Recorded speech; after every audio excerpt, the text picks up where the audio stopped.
Les nouvelles normes européennes environnementales inquiètent les filières agricoles, forestières et minières. Des nouveaux seuils pour l'ouverture de pistes forestières et pour la déforestation ont été fixés. Appliquée depuis le début de l'année, elle est inadaptée au territoire selon le collectif. Cette loi environnementale, c'est pas forcément un mal. Il faut du contrôle, bien entendu.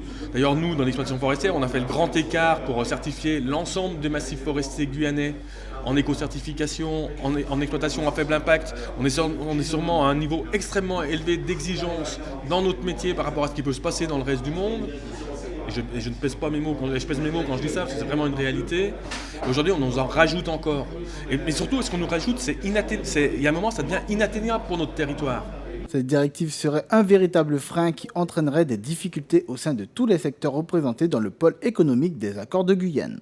Alors, à notre connaissance, parce qu'on ne connaît pas tous les dossiers qui ont été présentés, mais en revanche, dans le secteur minier, nous avons des dossiers qui ont été retoqués ou qui ont demandé une étude d'impact. Et puis le bois, celui du bois qui est particulièrement criant, alors qu'il y a des fonds européens à disposition pour la construction des pistes, eh bien, on va se retrouver avec un arrêt de la construction parce qu'il y a un surcoût qui est démesuré.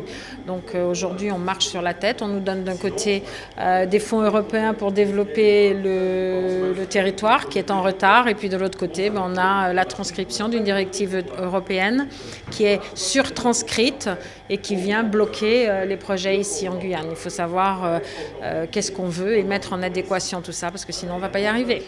Le secteur de l'agriculture, le BTP, le tourisme et l'aménagement sont également affectés et se plaignent de cette directive européenne sur leur activité.